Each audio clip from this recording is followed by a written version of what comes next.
Hello everyone, and this is Dart from PariahCast, and this is our second video, Discerning What You See in StarCraft 2. We're going to give you a little more in-depth look at what you're actually seeing when you watch a StarCraft 2 game or when you start playing to help you better understand what it is you're looking at while watching StarCraft. We're going to begin the video by talking about vision. Vision is its own resource. Knowing what's happening on the map, what your opponent's doing, and what's going on in general helps give you a clearer idea on how to defeat your opponent and make better decisions in the game. Fog of War is in almost every RTS. The way it works in StarCraft 2 is that, like we mentioned in the first video, as long as you have a unit or a building in the area, you have vision of what's happening. But as soon as that building or unit is no longer there, you no longer get updates on what's happening in that area. So you have to get a unit or a building back there to see what's happening at this current time in the game.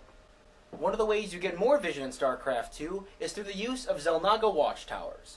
How you do that is you place a unit at the watchtower while the unit's occupying it by itself. You get more vision in that area. These are often placed in key locations on the map so you can get a better view of what's going on in that area to help you gain an advantage over your opponent. In StarCraft 2, there's high ground and low ground.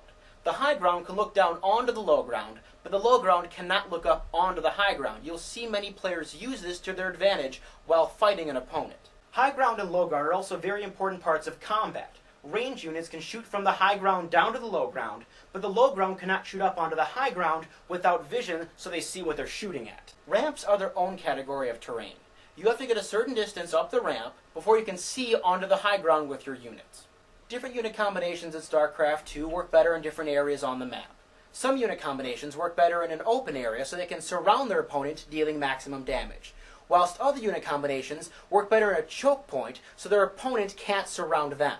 Some maps have areas that are only open air that have no ground under them, so air units can travel there, but ground units cannot. There is also non-traversable areas in some maps, where once again air units can travel freely over that area, but ground units have to go around. Destructible rocks are another unique part of the terrain of StarCraft 2. These are rocks you can actually attack and destroy with your units to open up new attack paths, or give you places to expand to improve your economy. Every map in StarCraft has expansions. Expansions are places that you can put a new main building to start collecting resources from to improve your economy. There are many types of expansions in StarCraft 2. The first one you take is called your natural. It's the first base you'll naturally take. After you've taken your natural, you'll often take a third, fourth, or fifth base depending on how long the game goes on. The gold or yellow mineral patches you'll see on the map are called high-yield mineral patches. These gain you more resources than the regular minerals while you collect from them. The HUD, or heads-up display, is everything you see in StarCraft 2 other than the main screen while you're playing. On the bottom left-hand corner of your HUD is your game clock. This is an optional setting which you can turn on to help you tell time in the game. Below the clock is your minimap. This shows you the entire map you're playing on at that time. As long as you have vision of an area, this minimap will update with information on if anything's moving around or anything's happening so you can react to it effectively. Next to the minimap are three buttons. The top button you use to ping the minimap. By that I mean you click the button, and then you click somewhere on the minimap to draw attention to it. The second button is the terrain button. You click that to turn the terrain on and off on the minimap. The third button down is the allied color button.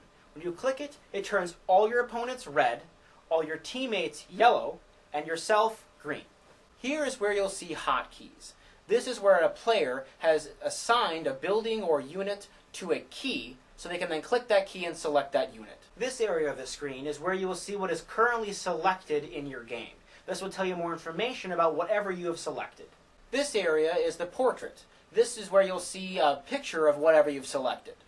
On the bottom right-hand corner of your HUD is your command screen. This is where you can give commands to anything you've selected in the game. The StarCraft 2 term for this video is GLHF. It stands for Good Luck, Have Fun.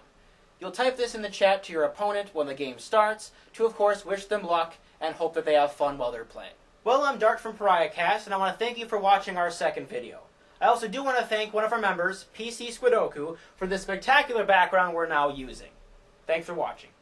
Our next video is going to be our first race-specific video. We're going to be taking a closer look at Terran.